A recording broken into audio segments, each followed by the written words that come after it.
ನಮಸ್ತೆ ನನ್ನ ಪ್ರೀತಿಯ ರೈತ ಬಾಂಧವರೇ, ನಾನು ಹಾಸನದ ಆರ್ಗಾನಿಕ್ ಕೃಷಿ ಹುಡುಗ. ಈ ದಿನ ನಾವು ಬಾಳೆ ಹಾಕೋದರ ಮೂಲಕ ಮುಂಜಾನೆಯನ್ನು ಪ್ರಾರಂಭಿಸೋಣ. ಈ ಬಾಳೆಯ ಜಾತಿಯ ಹೆಸರು ಡಬಲ್ ಮೊಮೈ ಬನಾನಾ ಅಂತ. ಇದು ವಿಶೇಷತೆ ಏನಪ್ಪ ಅಂತ ಅಂದರೆ, ಇದು 2 ಗೊನೆಯನ್ನು ಬಿಡುತ್ತದೆ. ನಾವು ಗಾದೆ ಕೇಳಿರ್ತೀವಿ ಏನಂತ ಅಂದರೆ, ಬಾಳೆಗೆ ಒಂದೇ ಗೊನೆ, ರಾಗಿಗೆ ಒಂದೇ ತೆನೆ ಅಂತ. ಆದರೆ ಇದು ಒಂದು ಬಿಂಬಲ್ಲೇ 2 ಗೊನೆಯನ್ನು ಬಿಡುತ್ತದೆ.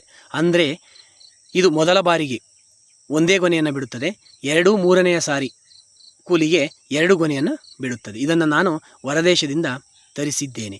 ಇದರ ಅನುಕೂಲ ಏನಪ್ಪ ಅಂದರೆ, ನನ್ನಲ್ಲಿ ಸಾಮಾನ್ಯವಾಗಿ ಒಂದು 10ರಿಂದ 12 ಜಾತಿಯ ಬಾಳೆ ಗಿಡಗಳಿವೆ. ಅದರಲ್ಲಿ ಇದು ಒಂದು ಜಾತಿ.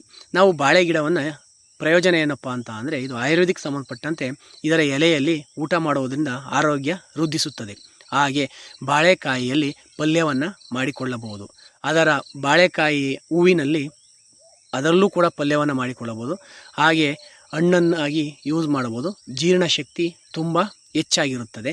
ಹಾಗೆ ಇದರ ದಿಂಡಲ್ಲಿ ಪಲ್ಯವನ್ನು ಮಾಡಿ ಅಥವಾ ರಸವನ್ನು ಕುಡಿದರೆ ನಮ್ಮ ಶರೀರದ ಉಷ್ಣತೆ ಹೆಚ್ಚಾಗುತ್ತದೆ.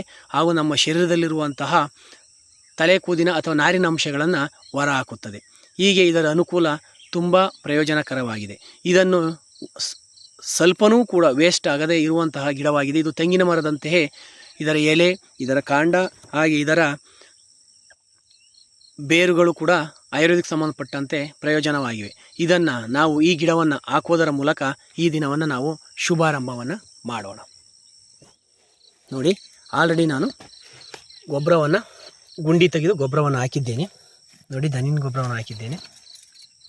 ಹಾಗೆ ಇದನ್ನು ನಾವು ಈ ದಿನ ಹಾಕ್ತಾಯಿದ್ದೀವಿ. ನೋಡಿ ಈ ಥರ ಸ್ವಲ್ಪ ಆಳಾಗಿ ಹೋದ್ರೇ ಒಳ್ಳೆಯದು. ಬಾಳೆಯನ್ನು ಬಗೆದಾಕು, ತೆಂಗನ್ನು ತೇಲ್ಸಾಕು ಅಂತ ಗಾದೆನೇ ಇದೆ.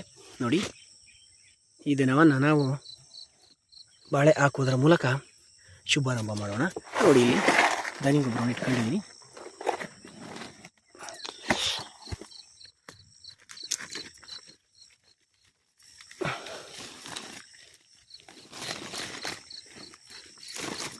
ನೋಡಿ ಸ್ನೇಹಿತರೆ, ನನ್ನ ಜಮೀನಿನಲ್ಲಿ ಎರೆಹುಳುಗಳ ಸಂಖ್ಯೆ ಎಷ್ಟಿದೆ ಅಂತ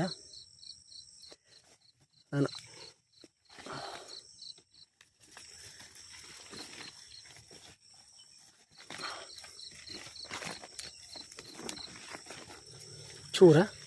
ಸ್ವಲ್ಪ ಪುಡಿ ಮಣ್ಣನ್ನು ಮೇಯಕ್ಕೆ ಸ್ವಲ್ಪ ಉದುರಿಸ್ಬೇಕಾಗುತ್ತದೆ.